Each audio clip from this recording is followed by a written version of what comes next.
So, y'all ready for this?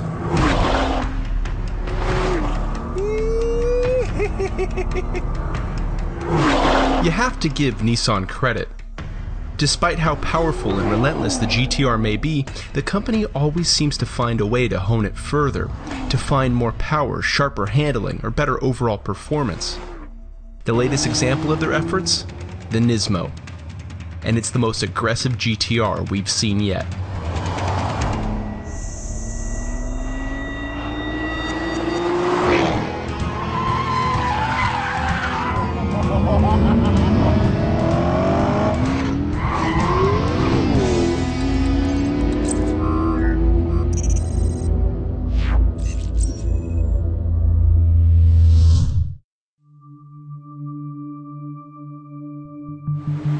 Under the hood of the Nismo GTR, it's nothing really groundbreaking, at least versus the original groundbreakingness of the GTR when it first appeared. Only now we have 600 horsepower and 481 pound-feet of torque. Now the real secret there is that Nissan has effectively shifted the power band further to the high revs with these new turbochargers and a new ignition system that helps them, figure out the combustion right. Key points about the GTR is that it's a midship or a premium midship platform. That's what Nissan calls it. They even write it right there. And that means the engine's roughly behind the front axle center line. That's going to help out with weight distribution because they've mounted the transmission further in the back. That's something we'll look at later. Each 3.8-liter twin-turbo V6 is hand-assembled by a special Nissan technician, and they get their name proudly displayed on the very front of the engine, just like you'd expect from AMG.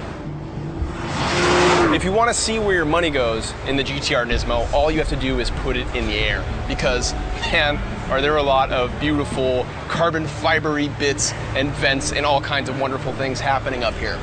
These fins here are interesting, and you might recognize it if you've ever put together a PC and put a heat sink on, because these basically work the same way. They're there to get heat off the exhaust. And there's another pair that we can see up at the front here. Now, there are vents everywhere. They're feeding the brakes, they're feeding all kinds of coolers everywhere.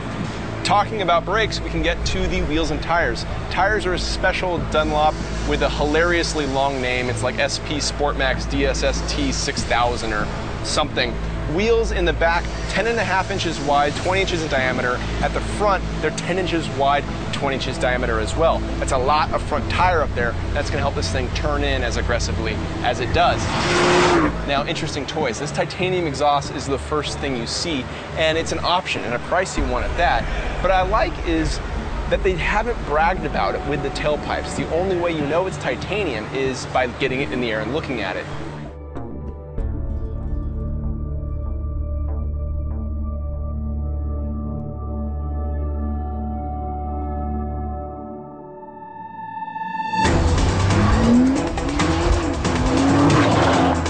Zero to 60 in 2.9 seconds, and the quarter mile in 11.1 seconds at 125.3 miles an hour. Braking performance was similar too, with the Nismo taking 97 feet to stop from 60. But on the figure 8, and for the very first time, the GTR broke into the 22-second range, which is a territory occupied by the world's best handling, most powerful cars. A 22.9 second lap is the fastest we've ever recorded from a GTR, and its 1.06 lateral G average is the highest we've ever seen.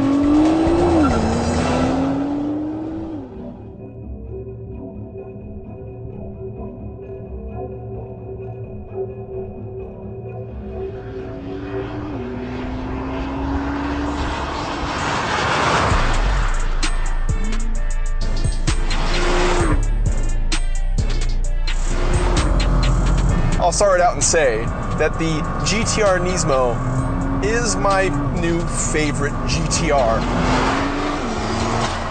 This thing is absolutely insane. It's maniacal, it's frenetic, it is so much fun. Now, you may not believe that because when you look at the changes, they don't seem huge, they don't seem substantial, but this GTR doesn't drive like most GTRs.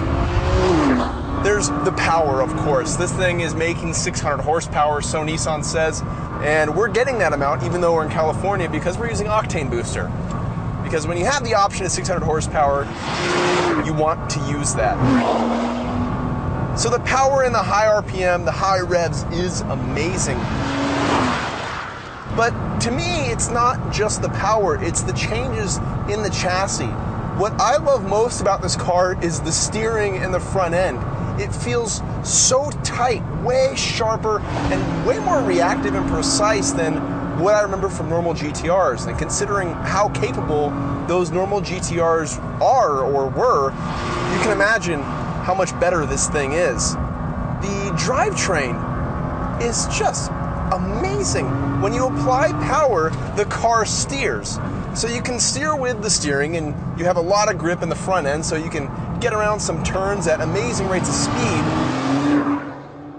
But just when you're ready to feed back that power in, it turns even more.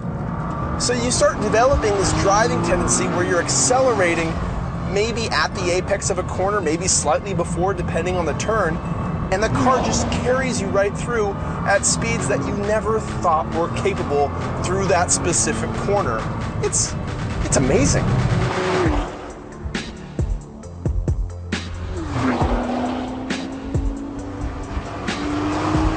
Yeah, this is the GTRs have always been kind of like, hey, yeah, they're really cool, but they just go about everything wrong because they sit so high and the power's got to go from the front to the rear and back to the front again, and they're heavy and they've got, you know, all this and that. But like, this car makes me a believer. This is like, all right, okay, I'm aboard the GTR train.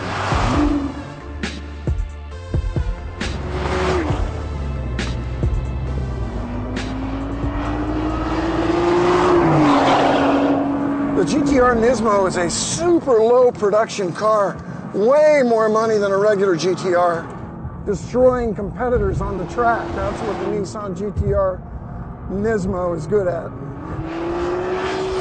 Just more power, less understeer than some GTRs. I find that as we test GTRs, year by year, one understeers more, then the next one understeers less.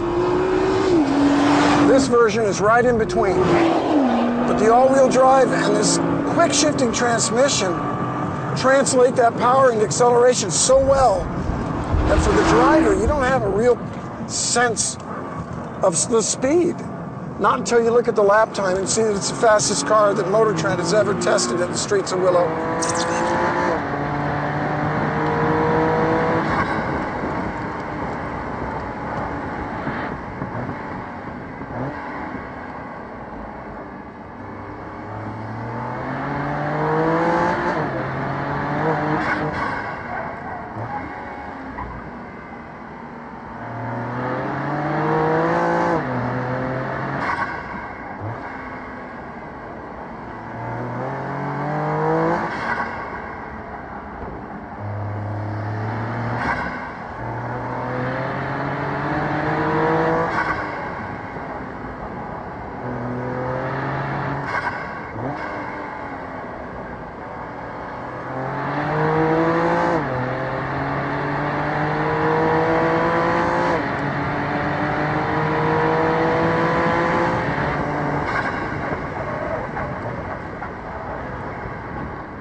Beyond the 600 horsepower, the Nismo's upgrades may not seem substantial on paper.